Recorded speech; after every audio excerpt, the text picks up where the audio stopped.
Isn't that cool?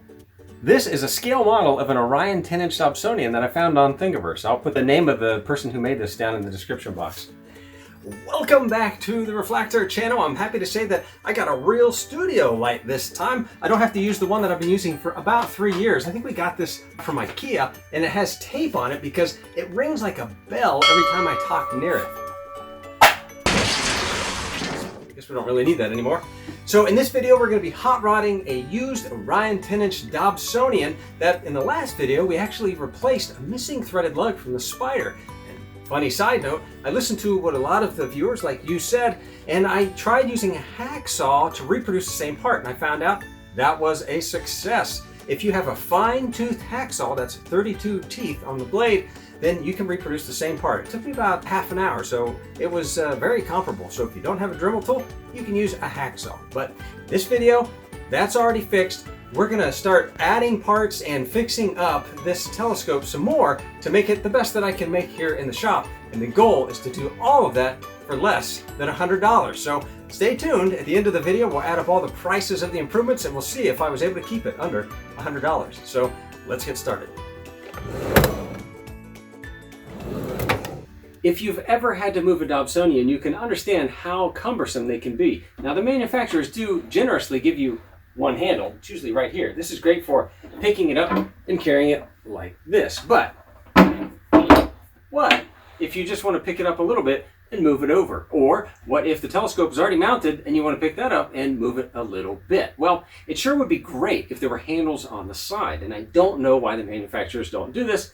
Well, I really do know it's probably cost, but it's just a few dollars for them. Or for me, I can go to Home Depot and I can get these. They come in this galvanized color and they come in black. I've used both. I'm using the galvanized just because I got a pretty good deal on them.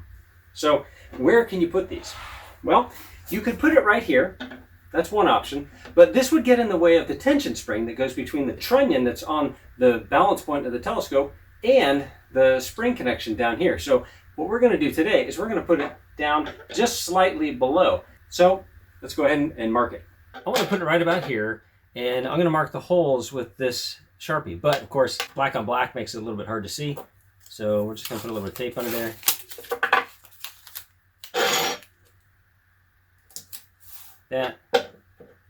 That's pretty good. And it's about a roll of tape's width below this connection point. So let's go ahead and mark this. Let's put a little dent in here with the screwdriver. I'm going to pre-drill some of the holes. I don't want the drill to go through the body of this, so let's give this a guess. I think that's actually pretty close. Yeah, that's pretty good.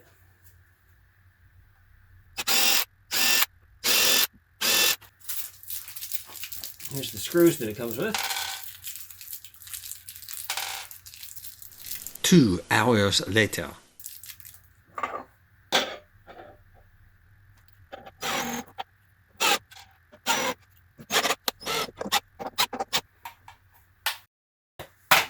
All right, now we'll flip it over and do the other side. Look at that, already a useful handle.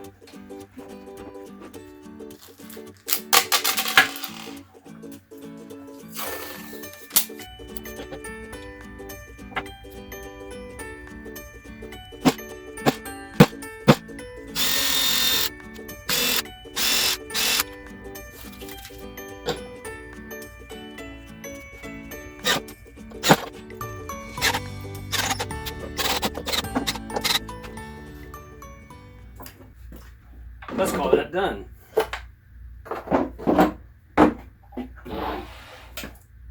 Look at that. Look at that. Easy.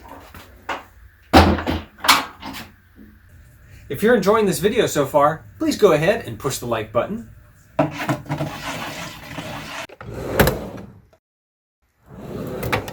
This telescope, has a bunch of weird problems. We've already fixed the missing threaded lug, but, it has some slop. It has a bunch of slop on this axle, so that, look at that. I can wiggle that around. Now, it's almost like the bushing has worn out, or there's no bushing, so I'm going to separate this from the bottom. We have to do that anyway for some of the next fixes, and we'll see what's going on.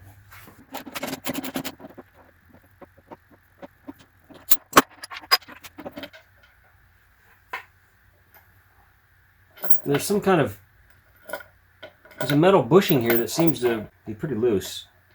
It's very wiggly. You can see it's very wiggly. I think this should go in here and tighten down really tight, and then the nut inside should go on. But let's wrap this in tape and let's make this as tight as possible. I got some, let's just use some painter's tape actually.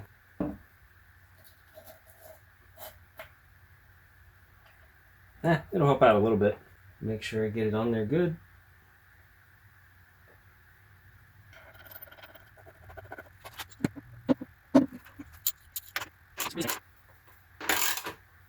Can you hear wood crunch? Okay, that's really tight. About this bushing.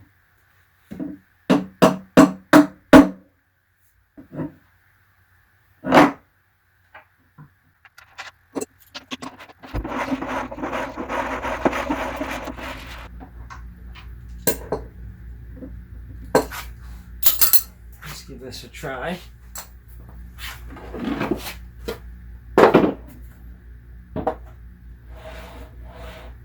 Oh, that's much better. There's no slop. Okay. Looking good. We'll call this part done. Okay, so the next thing we're going to do is install a setting circle on the base of the Dobsonian.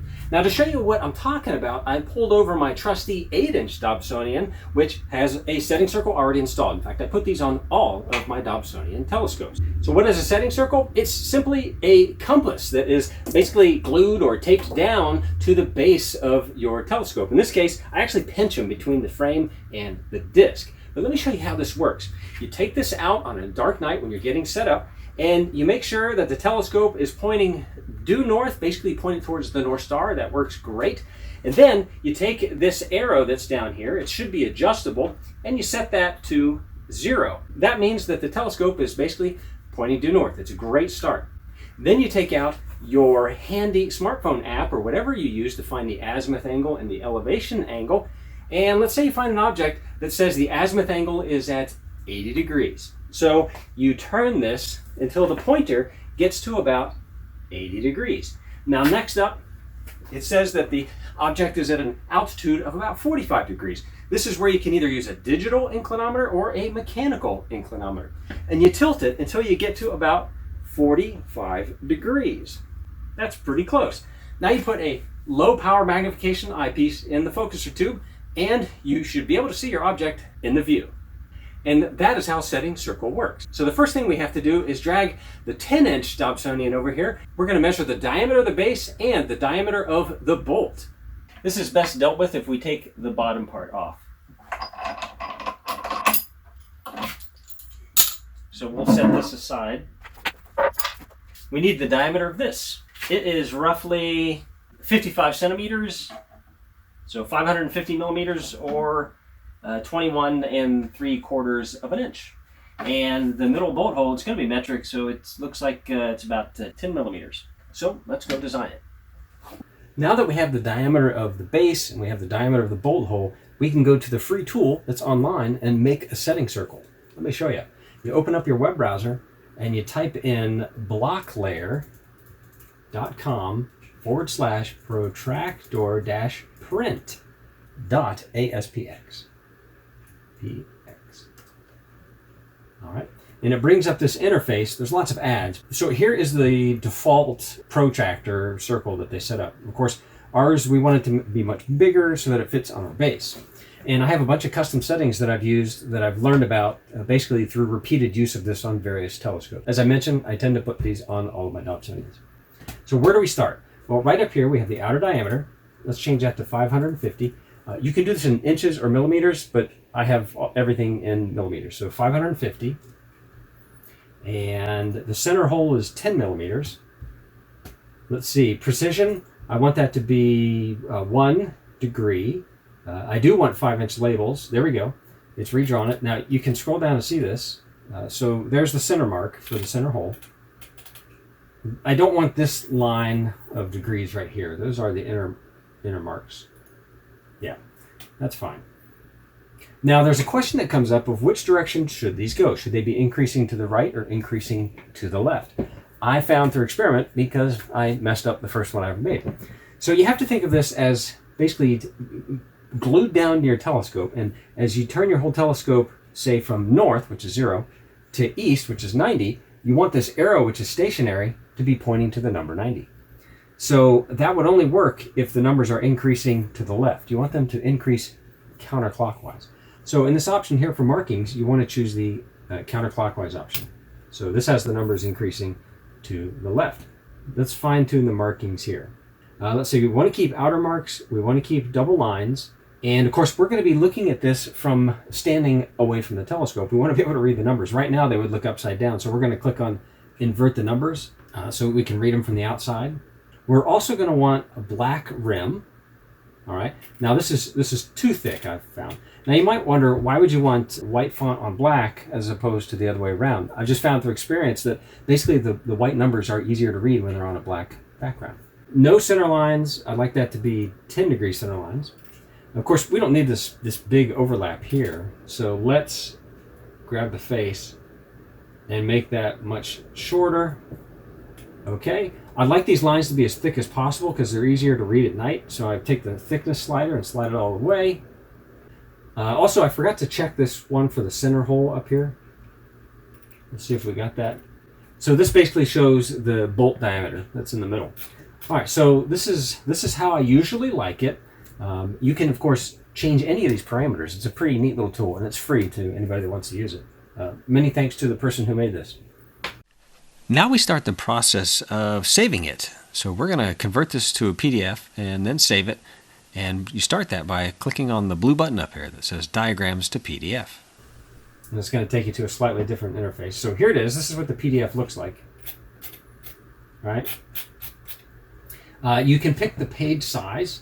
You want it to be slightly larger than your diameter, otherwise it'll cut it off. So I'm going to choose, in this case, let's see, the smallest I can do is A1. That's going to have the dimensions. That's going to have both dimensions that cover this.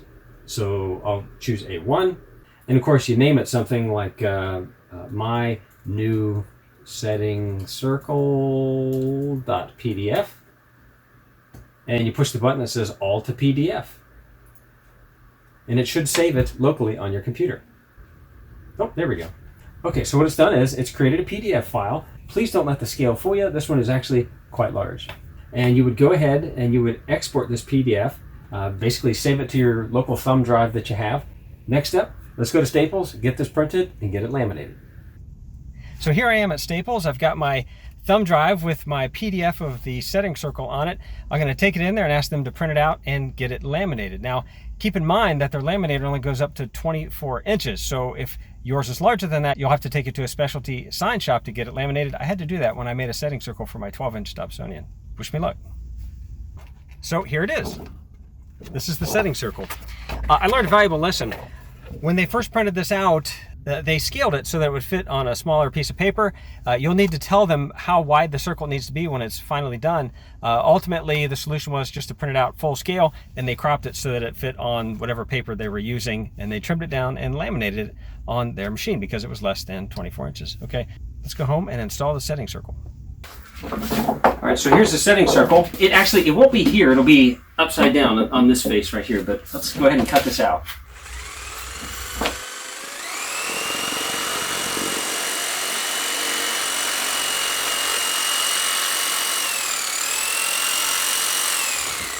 All right, so here's the circle.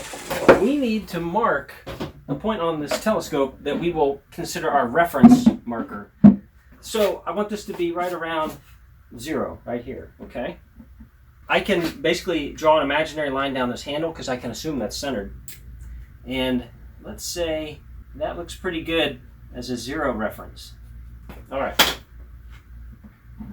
So now we have to remove this, and there are a bunch of Allen screws here. So let's go ahead and do that.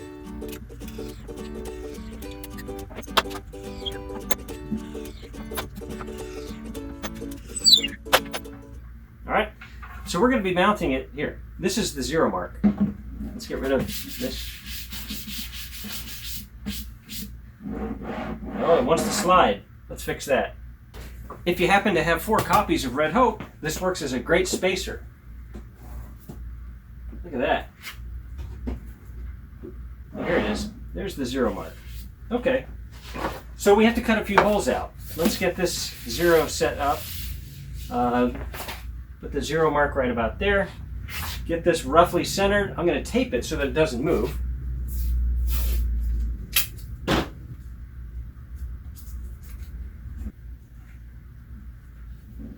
me shine it at the light. Let me shine it at the light. Okay, that's spot on. So, I'm going to cut this hole out of here. I'm going to make a square cut that goes against the edges. All right, so that's pretty lined up there. Okay, now we have to cut out the holes that the frame goes through. So those, I'm going to do that by eye. These don't have to be exact. They just have to be big enough. It'll be clamped down. There we go. There we go. All right, now that we have these back ones done, we can take this down. You have to do that one and that one.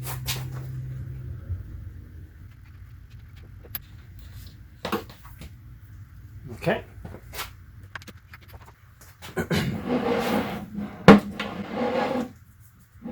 And let's work on this side. And lastly, this one.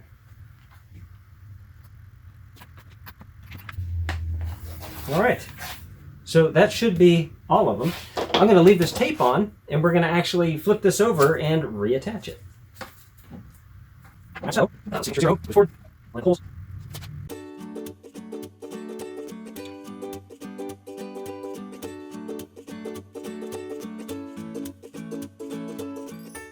Let's reattach the base.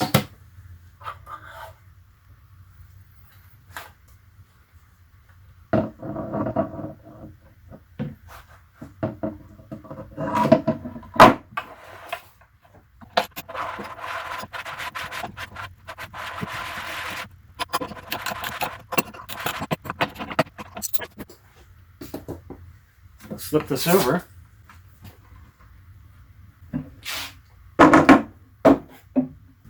And there you go. The only thing left now is to make and attach a pointer. Let's do that next. That's the last thing. What do you make your pointer out of? Well, I'm going to make it out of some simple sheet metal. This stuff's really sharp, so make sure you have your tetanus shot and also use protection when you're cutting this. I have some shears that I'm going to use to cut this out.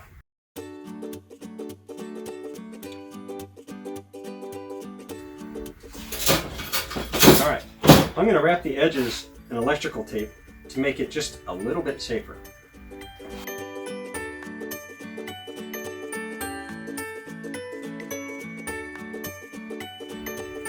All right. Now here's one that I've done before. Essentially, this will be magnetically attached to the bottom. So this is a pretty good gauge of how far it should be. Let's flip this over and attach it. All right, so I apparently deleted some of the video, but the ultimate result is this. I took the sheet metal and I bent it so that it curls up and around. I've coated it with some green, what is basically electrical tape, to make the edges less sharp. And we're going to attach it to the base. So this magnetic strip idea won't work. It could have if I had made this longer and I would have the magnetic strips going this way, but I didn't do that. So we're just going to use a screw with a washer. I put this here so that I have a little bit of adjustment room, and then I just drill a hole like that. I take a screw with a washer,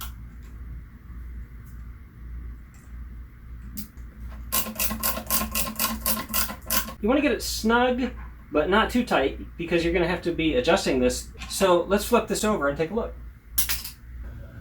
Now here it is, all ready to go. You may need to make some adjustments, but that's okay. All right?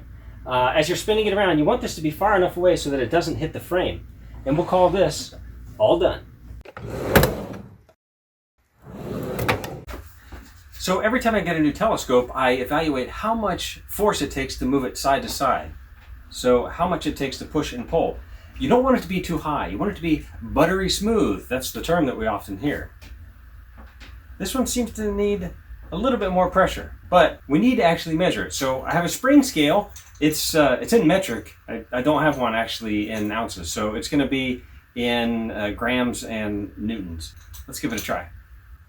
So let's attach it like this, and we'll start to pull.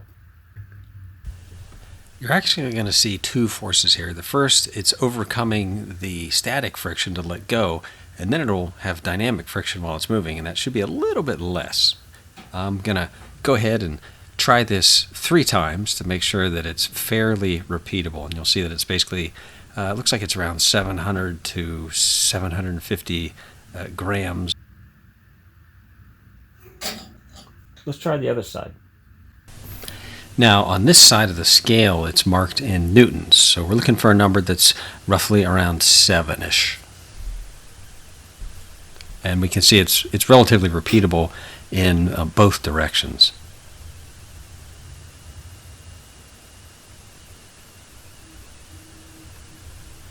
So the amount of force it takes to move this left and right is a little bit on the high side. It's not really, really bad, but let's take the base apart and see what we can do to address that.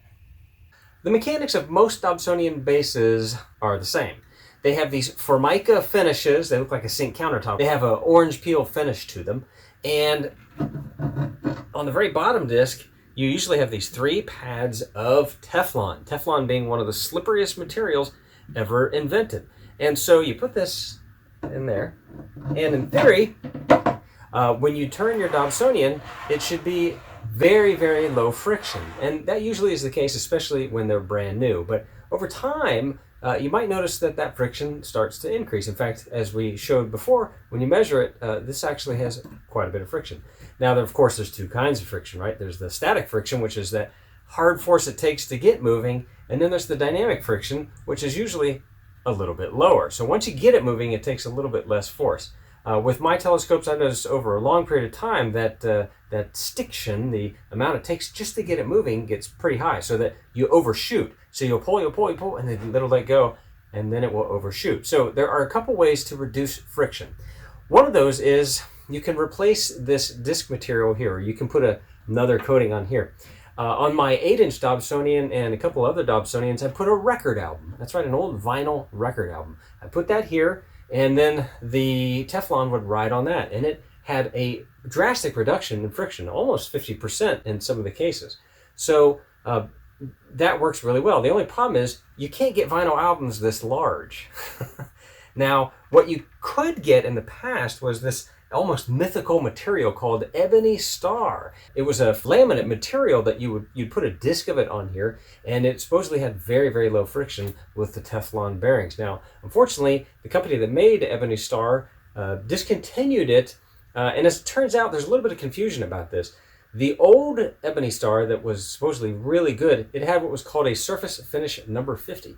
And so later on, they restarted the ebony star line, but it has a different finish. So I have heard that basically the new finish just isn't the same as the old ebony star surface finish number 50. If you found a solution to the friction problem, please share it in a comment down below. So that brings us to the question of what can we do? Well, there's a couple of things that we can do. We can essentially treat this surface. You can try to put something on here. There are some quick and dirty finishes that you can put on here. Some people say you put some soap on there. Some people say you put some ski wax. I've heard people say put Rain-X or some dry silicone lubricant on there. But I think we're going to go with something even more simple. If you have any of those old AOL CDs sitting around, we're going to use that. We're basically going to transfer a tiny bit of the vertical load from the Teflon discs to the axle. So we're going to use a stack of old CDs or DVDs, it doesn't really matter, and the thickness won't be exactly right. You have to tinker with this a little bit. I have a piece of milk jug that I've cut into a washer. Now this takes up just the right amount of space. Ideally, what you want is you want to take up the gap between these 2 plates, but you don't want there to be enough so that it teeter-totters. This takes a bit of time, but I've already done this ahead of time, and we have this milk washer, so it's pretty straightforward.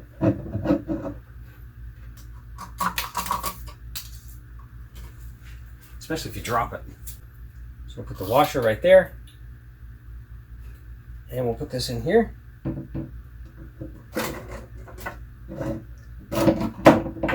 All right. Now when there's weight on this, this is balanced this is pretty close, so let's flip it over.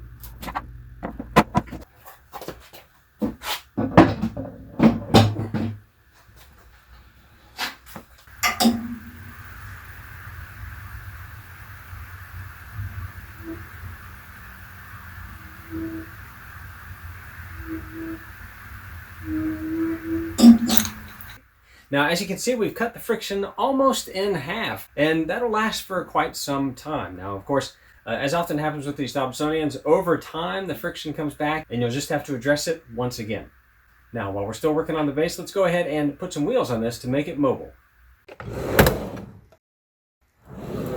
To help make your Dobsonian totally transportable, it's a great idea to put wheels on the bottom. In fact, I have 3 wheels that I'll put here, one there, and one right here. Now, on most Dobsonians, when there's a circular disc on the bottom, I will just put these wheels right next to the rubber feet. But in this case, we can't really do that, so I'm going to have to remove the rubber feet and attach the wheels. Now, it's just a matter of drilling the holes and putting screws in, and I've already made a video on this, so I'm going to make this pretty quick. I have to remove the old feet so that I can get room to put the locking caster wheels as far out to the edge as it will go for stability purposes. Now, to make sure that they have plenty of room without getting too close to the edge and splitting the wood, I am using the thickness of this big eraser to give a kind of a uniform distance out from the edges. I'm marking the center holes with a Sharpie, and once they're all marked, I'm going to go around with a little screwdriver and put center punch holes in each of those circles. That way I can drill pretty accurately. Now, the drill, of course, has a little piece of tape on it that acts as a depth gauge that prevents me from going through the board.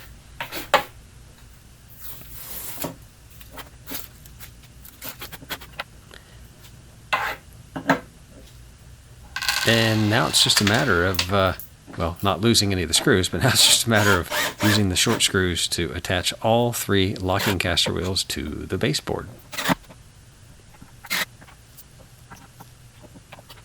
I usually use the drill to get most of the way, and then use a regular screwdriver to kind of finish them off. If your Dobsonian has a round disc on the very bottom, then you can usually get away with mounting each of the castering wheels just to the side of the original rubber foot. And of course, that will leave the original foot in place, and it'll put the wheels as far out as possible for maximum stability.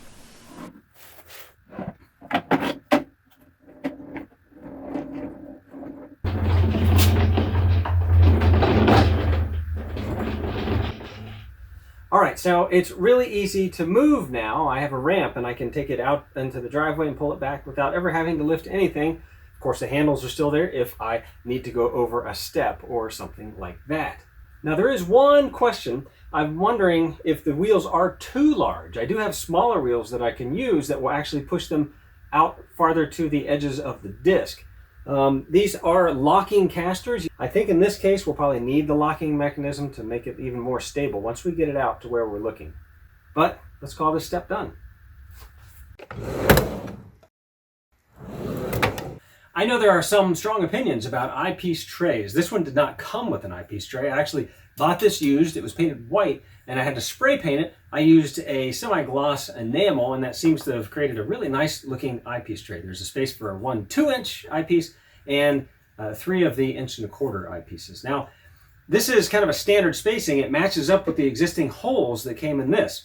I found that basically when I buy these, it's actually pretty normal for these not to be included, or otherwise they've actually been ripped out and there's giant craters in the wood. So we're going to install this, and I've noticed a little issue in that if I use the existing holes, then this handle gets in the way. I can't really get my eyepieces in there. So I'm just going to move this all the way down here. I've already got tape and it's pre-marked. So we'll just go ahead and drill that. Let's go ahead and install this. Getting excited because the base is almost done.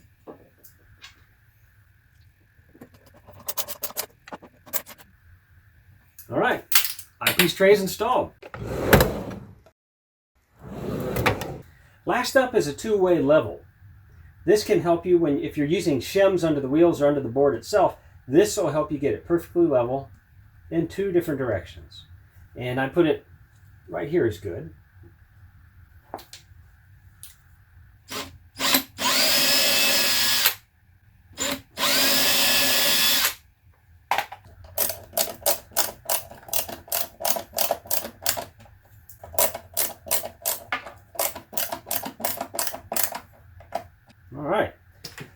as you can see, my garage floor is actually slightly not level.